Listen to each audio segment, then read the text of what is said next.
Bonjour à tous et bienvenue sur cette vidéo où nous allons parler d'un sujet grave, l'arrestation en Iran de Lénard Monterlos, un cycliste franco-allemand de 18 ans. Depuis juin 2025, sa famille était sans nouvelles et l'Iran a confirmé son arrestation. Ce n'est pas un cas isolé. D'autres Français sont détenus dans des conditions souvent inhumaines en Iran. Aujourd'hui, on va retracer la chronologie des faits, examiner les cas précédents et faire l'historique de ces précédents, découvrir les conditions de détention inhumaines en Iran et parler des efforts diplomatiques pour leur libération. Restez avec moi et n'oubliez pas de liker, de mettre un pouce bleu et de vous abonner. Merci bien.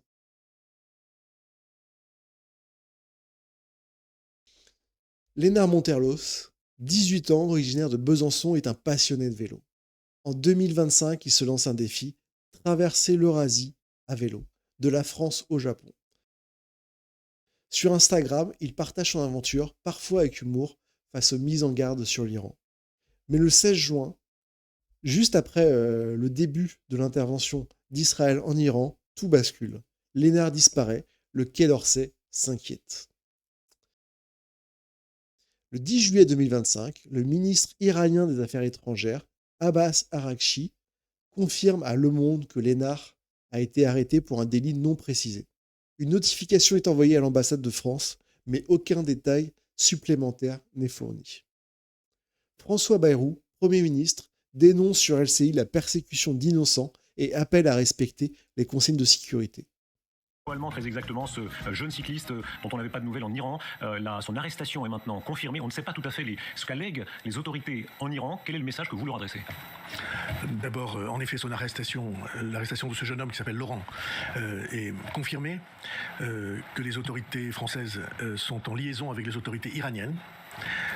Deuxièmement, qu'on n'en parle pas davantage pour ne pas mettre en difficulté ou en péril l'issue de cette affaire. Troisièmement, que les Français, spécialement les jeunes Français qui nous écoutent, ne croient pas que lorsque les pouvoirs publics disent il ne faut pas aller dans ce pays, c'est une lubie où on peut parfaitement le détourner. Vous avez vu que sur ses réseaux sociaux, il s'était moqué beaucoup de la consigne de ne pas aller en Iran. Au contraire, il faut respecter ces consignes. Il y a des pays particulièrement dangereux dans le monde. Et si les autorités françaises disent attention, s'il vous plaît, faites attention, mesurez ce que ça signifie comme mobilisation pour essayer de sortir ce jeune garçon. Et les autorités sont naturellement en contact avec sa famille. On ignore où Lénard est détenu et dans quelles conditions, mais son cas s'inscrit dans un contexte de tension entre la France et l'Iran. L'arrestation de Lénard n'est pas un cas isolé. L'Iran pratique ce que la France appelle la diplomatie des otages. Voici les cas marquants de Français arrêtés. En mai 2022, Cécile Collère, professeure de 40 ans, et Jacques Paris, retraité de 72 ans, sont arrêtés en voyage touristique. Accusés d'espionnage pour le Mossad et de corruption sur terre, ils risquent la peine de mort. La France dénonce des accusations infondées. Ils sont à Évin dans des conditions difficiles. Cécile Collère et son compagnon Jacques Paris ont été évacués de la prison d'Evin à Téhéran après les bombardements israéliens qui auraient fait 71 morts le mois dernier.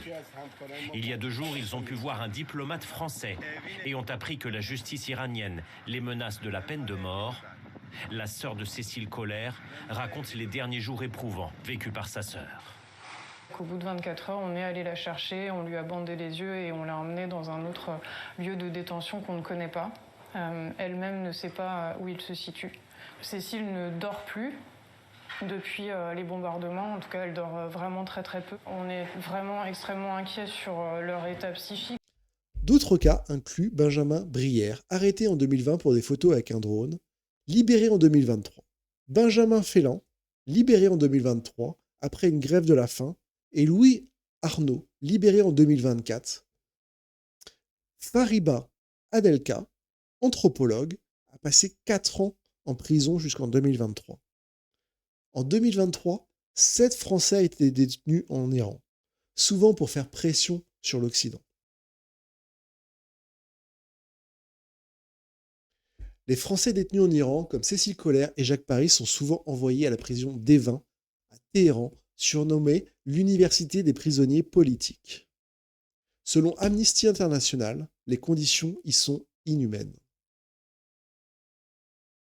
Les détenus sont souvent placés en isolement prolongé, dans des cellules exiguës sans lumière naturelle.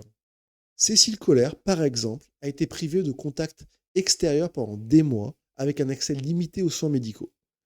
Jacques Paris, âgé de 72 ans, souffre de problèmes de santé aggravés par la détention.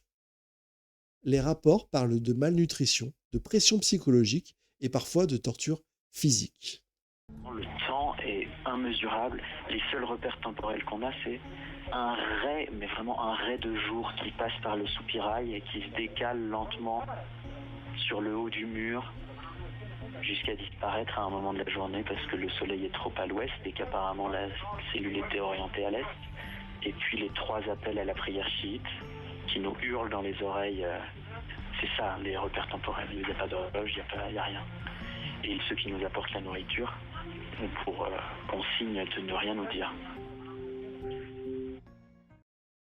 Human Rights Watch documente des cas où les prisonniers doivent payer pour des produits de base comme de la nourriture et des vêtements. Les visites consulaires, comme celle d'un diplomate français en juin 2025 pour Coller et Paris, sont rares et surveillées. Ces conditions visent à briser les détenus, souvent pour obtenir des confessions forcées diffusées à la télévision iranienne. L'objectif final et global est bien sûr de déstabiliser le gouvernement iranien, de renverser le régime iranien et mettre en place un régime qui soit pro-impérialiste, donc au service de l'impérialisme français, mais aussi de l'impérialisme américain. Des aveux contraints et forcés selon le Quai d'Orsay, qui dénonce dans la foulée une mise en scène. Cette mascarade révèle le mépris de la dignité humaine qui caractérise les autorités iraniennes. Ces prétendus aveux extorqués sous la contrainte n'ont aucun fondement. Lénard Monterlos, s'il était évin ou dans une prison similaire, pourrait subir le même sort. Ces pratiques ont été dénoncées par la France et des ONG comme une violation des droits humains. Face à ces détentions, que fait la France ? Les relations avec l'Iran sont tendues, notamment à cause du programme nucléaire iranien et des frappes israéliennes, et plus récemment des frappes américaines. La France accuse l'Iran d'utiliser les otages pour obtenir des concessions comme la levée de sanctions. Emmanuel Macron et Jean-Noël Barrot ont fait de la libération des détenus une priorité. En juin 2025, Barrot a exigé la libération immédiate de Coller et Paris lors d'un échange avec Abbas Araghchi. Le cas de Lénard a probablement été abordé. Selon Cyril Gélibert sur LCI, l'Iran utilise ces arrestations comme levier diplomatique. Est-ce qu'on peut parler de Lénard Monterlos comme d'un otage ce matin ? Potentiellement, c'est une monnaie d'échange. C'est-à-dire que Téhéran prend des Français et les utilise pour une future monnaie d'échange, peut-être pour des négociations, peut-être pour faire pression sur la France, puisque là, dans l'interview, le ministre parlait surtout du nucléaire iranien et des négociations avec les Américains. Donc c'est une manière de faire pression sur la France pour lui dire vous allez faire un peu pression sur les Américains pour que nous obtenions ce que nous voulons. La France menace de rétablir des sanctions via le mécanisme de snapback de l'accord nucléaire de 2015. Lorsque, en 2015, il y a eu cet accord qui a permis la levée des sanctions contre la surveillance du programme nucléaire iranien. Un très étrange mécanisme qu'on appelle le snapback a été mis en place, qui permet à un État du Conseil de sécurité, s'il considère que les Iraniens ne jouent pas le jeu, de pouvoir mettre un veto à la poursuite de la levée des sanctions, à la poursuite de la levée. Donc en fait, ça permet à un État de rétablir les sanctions s'il considère que l'Iran ne joue pas le jeu. Mais les négociations restent complexes, souvent via des intermédiaires, et aucune percée n'a été confirmée. Une situation qui n'est inextricable et qui va se jouer avec tous ces acteurs que vous avez mentionnés. Mais il y a bien sûr aussi la Chine. La Chine qui va être un acteur majeur de cette discussion-là. En tout cas, dans l'interview qu'a donné le ministre des Affaires étrangères iranien hier, il mentionne explicitement le snapback. Il dit d'ailleurs, si vous actionnez le snapback, c'est comme une attaque militaire. Et donc là, il vise la France ou le Royaume-Uni en disant, si vous allez dans ce sens-là et que vous rétablissez les sanctions, c'est comme si vous nous aviez bombardés. Et donc attention à vos otages, entre guillemets. L'arrestation de Lénard Monterlos et la détention de Cécile Coller et Jacques Paris dans des conditions inhumaines montrent les dangers de voyager en Iran et les tensions géopolitiques en jeu. La France lutte pour leur libération, mais le chemin est long. Vous pouvez aider en partageant cette histoire et en soutenant les ONG comme Amnesty International. Qu'en pensez-vous ? Laissez vos commentaires, partagez cette vidéo, abonnez-vous pour ne rien manquer. Merci de votre attention et à bientôt.